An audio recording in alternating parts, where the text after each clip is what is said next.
Jail হেফাজতে সন্দীপ ঘোষ।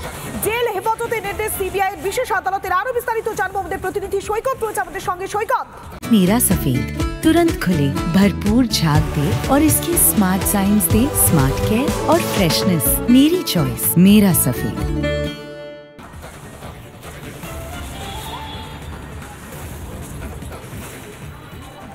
দেখো, সন্দীপ ঘোষ সহ বাকি চারজনকে আজকের আলিপুর আদালতে পেশ করা হলে 23 তারিখ অবধি জেল হেফাজতের নির্দেশ দিয়েছে আলিপুর আদালত।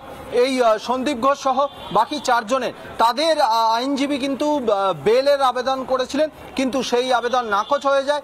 এর আগে সন্দীপ ঘোষ সকালের দিকে আলিপুর আদালতের কাছে আবেদন করেছিলেন যে যেহেতু এর আগের দিন যে হিয়ারিংয়ের সময় শুনানির সময় তাকে নিগৃহীত হতে হয়েছিল, সেই জন্যে তিনি ভার্চুয়াল শুনানির আবেদন করেছিলেন, কিন্তু ভার্চুয়াল শুনানির আবেদন সেটা নাকচ হয়ে যায়।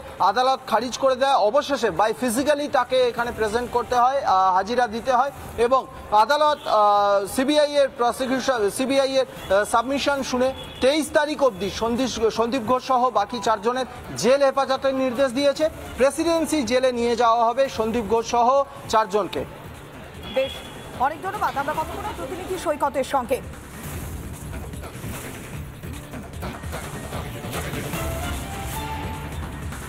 এর পাশাপাশি আমরা আবারও নজর রাখবো স্বাস্থ্য ভবনের দিকে, কেননা একদিকে যেমন সন্দীপ ঘোষ সহ চারজনের জেল হেফাজতে নির্দেশ দেওয়া হয়েছে, অন্যদিকে বিচার চেয়ে স্বাস্থ্য ভবন অভিযান জারি রেখেছে জুনিয়র চিকিৎসকরা।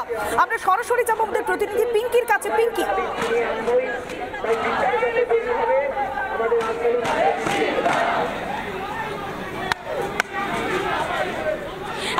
একেবারেই দেখো যে ছবিটা বারবার দেখাচ্ছিলাম যে জুনিয়র চিকিৎসকরা কেউ হাতে প্রতীকী চোখ এনেছেন, কেউ সঙ্গে ঝাঁটা এনেছেন, সঙ্গে কেউ এনেছেন প্রতীকী ব্রেন, অর্থাৎ এইগুলো তারা স্বাস্থ্য ভবনে দিতে এসেছেন। তুমি জানো লালবাজারে সিপি বিনীত গোয়েলের হাতে তারা শিরদাঁড়া উপহার তুলে দিয়েছিলেন।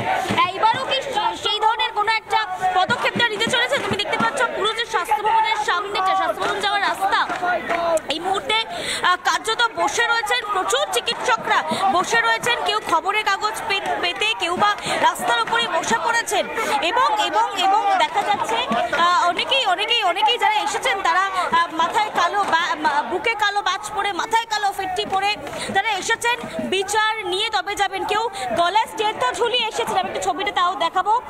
গলায় স্টেথো ঝুলিয়ে এসেছেন প্রতীকী প্রতিবাদ হিসেবে আমি একটু কথা বলার চেষ্টা করব যারা এখানে রয়েছেন তাদের সঙ্গে।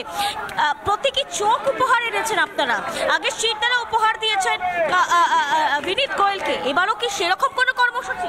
হ্যাঁ দেখুন, অবশ্যই, কারণ এখানে তো দ্বিতীয় কোনো কথা নেই, কারণ আমাদের এখানে ব্রেন বা শিরদাঁড়া যেগুলির প্রতীক হিসেবে ইউজ করা হচ্ছে সেটা তার সঙ্গে যথেষ্টভাবে উপযোগী, কারণ এখানে প্রত্যেকটা প্রশাসন থেকে শুরু করে সরকার প্রত্যেকে আমাদের সঙ্গে বিরূপ ব্যবহার করছে। এটার কোনো কারণ আমরা খুঁজে পাচ্ছি না, প্রমাণ লোপাট থেকে শুরু করে সমস্ত ক্ষেত্রেই। তো যারা শাসক দলের মধ্যে রয়েছেন বা শাসক বা প্রশাসনের মধ্যে যারা রয়েছেন তারাই আমাদের সঙ্গে এরকম বিরূপ ব্যবহার করলে এগুলো আরও বাড়তে থাকবে। আবার একটা ছবি দেখাবো, এখানে স্লোগানিং চলছে, তার আগে আবার বিট্টুর কাছে যাবো। বিট্টুর কাছে ছবি রয়েছে, আমরা দেখার চেষ্টা করবো। পদত্যাগ করতে হবে, আর অবিলম্বে ডিএমইকে পদত্যাগ করতে হবে। আরে স্বাস্থ্য ভবন, হায় হায়, আরে স্বাস্থ্য ভবনে কুকুর বাসা ভেঙে দাও, গড়িয়ে দাও। আরে স্বাস্থ্য ভবনে কুকুর বাসা ভেঙে দাও, গড়িয়ে দাও। এই দুর্নীতি চক্রের অবাধ মানছি না, মানবো না।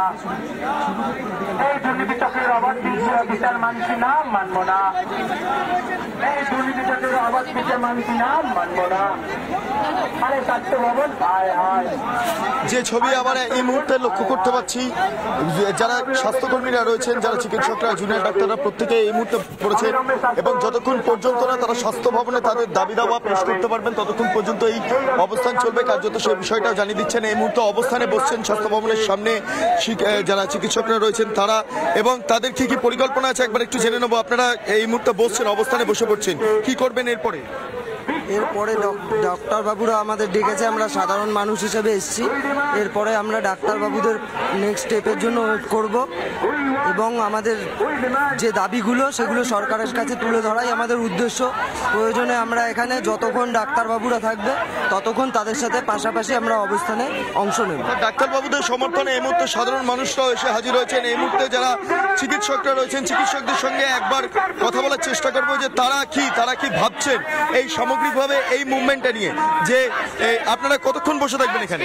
যতক্ষণ পারবো ততক্ষণ বসে থাকবো, যতক্ষণ না বিচার পাওয়া যাচ্ছে ততক্ষণ আমরা সবাই আছি, যতজন পারছে আসছে, আমরা যতক্ষণ পারবো এখানেই বসে থাকবো। আপনার কি একই বক্তব্য? কতক্ষণ বসবেন?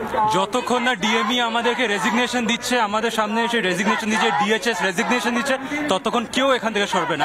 তো সচিবের রেজিগনেশন চাইছে? হ্যাঁ, ডিএমই যারা ডিরেক্টর অফ মেডিকেল এডুকেশন, ডিএচএস যে হচ্ছে, এদের আমরা রেজিগনেশন চাই।